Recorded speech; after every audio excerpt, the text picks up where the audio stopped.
An expert is here to tell you how you can do just that. Andrew Holmes from Sleep Efficiency is here to give us his tips for a better sleep in the new year. Andrew, great to see you. Happy New Year to you. To you as well. Thanks for having me. This is not just about resolutions, though. Let's be real. I mean, throughout the year, we've spoken before talking about shift work and how important sleep is. So before we get into the tips, maybe talk a little bit about the impact of being sleep deprived. Absolutely. Well, it's no surprise now, and it's no secret that sleep directly impacts our physical and mental and emotional health. Whether you're trying to get ahead in the workplace, whether you're trying to be a better parent or significant other, it can help us manage stress. If we're not getting quality sleep and we're constantly depriving ourselves, it can impact our immune system, making us more susceptible to common colds. So it's literally impacting every single part of our daily performance. So, you know, if you're trying to better yourself in 2023, you're starting to make some small changes, big changes, difficult changes, easy changes. It can all start with really a quality night, like a quality sleep at nighttime, and making sure you're getting adequate, not just quality, but quantity as well. Some experts saying prolonged periods of sleep deprivation actually shaves years off of your life. It can do. Oh my goodness. So, you know, what is the optimal amount? We always hear 7 to 9.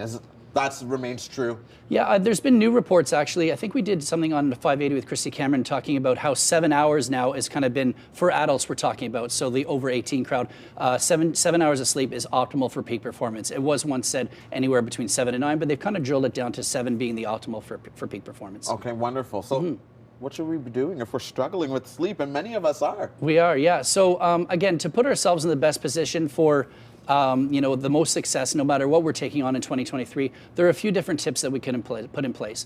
The first one is sticking to a sleep schedule. So if you were to Google search sleep hygiene at home, sleep hygiene is essentially best sleep practices. And sticking to a sleep schedule would be probably one of the first or the second one to come up. And what it means is going to bed at the same time and getting up at the same time. If we're going to bed one night, let's say at midnight, and getting up at 8, and the next day we're going to 10 and 7, you're kind of all over the map.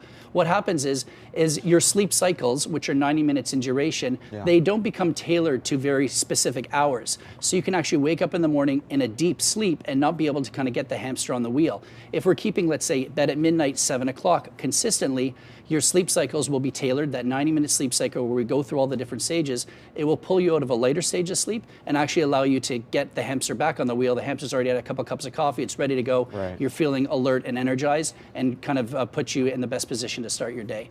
So that would be the first one. I know you've often said reducing alcohol consumption, but there are a lot of people out there that say, hey, I need that nightcap or else I'm not getting a good night's sleep. So a lot of people are doing dry January right now, which is great. You know, if you've been having lots of drinks over the Christmas period, alcohol consumption, I think our rates have actually gone up substantially over the COVID pandemic. So reducing the amount of alcohol we take in, while it is a sedative and allows us to fall asleep easier, it actually metabolizes into a sugar and causes arousals later in the night. Not only that, alcohol suppresses our REM sleep. Our REM sleep is our dream sleep, and that's responsible for our cognitive horsepower, our mental restoration. So if it's suppressing these REM stages, you're not getting to them until the later hours of the morning, therefore shortchanging yourself, waking up feeling kind of groggy and from that alcohol consumption. So maybe remove the nightcap. I'm not going to say don't have alcohol altogether, but maybe have it earlier, let's say around 4 or 5 o'clock, a glass of wine with dinner. Allow it to kind of metabolize throughout the course of the evening, therefore not impacting your sleep later on. Okay, is there anything that we should be doing with our bedrooms? Sure. So bedrooms should be kind of looked upon as our sleep sanctuary, if you will. Our body should realize that when it gets there, it knows it's time to sleep. So sleep and sex are really the only things that should be done in there. Removing TVs, tablets, all that kind of thing. Reducing the temperature of your bedroom or your overall house, of course. You wouldn't have a thermostat within the room, I wouldn't suspect. But our body's core temperature actually needs to drop 2 or 3 degrees in order to achieve sleep, to fall asleep and stay asleep. So reducing that temperature maybe to 65 to 68 degrees in the house will allow you to transition into sleep easier as well. Blackout blinds are always good, white noise makers if you can't control your external environment. That temperature one is good. I didn't realize that. And you said setting a bedtime. That would be tip number 4. I think we're at bedtime routine or? Yeah, so your bedtime routine would be, it'd be the things that you do before bed. So obviously keeping that constant bedtime, but it would be also things like maybe having a nice bath, doing some things that kind of transition yourself into sleep, reading a book, removing all the tablets and devices, because that blue light that gets emitted delays the release of melatonin, which is our sleep-inducing hormone. So just kind of repetition on those kind of soothing kind of things that you can do to allow your body to transition into that kind of sleep state. When it gets to the bedroom, it's know that it's there to do that now, and that would probably be the best practice there. Okay, let's say you've tried it all. You've done everything you've mentioned so far, and Yeah. you're still struggling.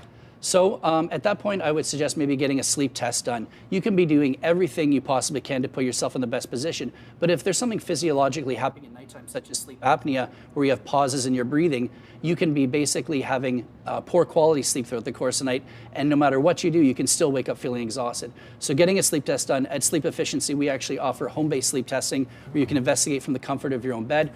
People can self-refer. And if everything else, you've done everything you possibly can, it could be something that you don't even know that's going on. So if there's chronic snoring, morning headaches, excessive daytime sleepiness, these types of things, getting your sleep investigated, again, everything will start trending in the better direction. If you change the quality of your sleep, you can ultimately change your life. And just to be clear, you said people can self-refer, meaning you don't need a family physician to refer you or make that recommendation to Sleep Correct. Efficiency. So they can self-refer at sleepefficiency.ca. They can submit their own referral form as long as they have a family physician in place for us to send the results to afterwards. Okay. We don't feel that the family doctor should be a barrier to people wanting to advocate on behalf of their own health care.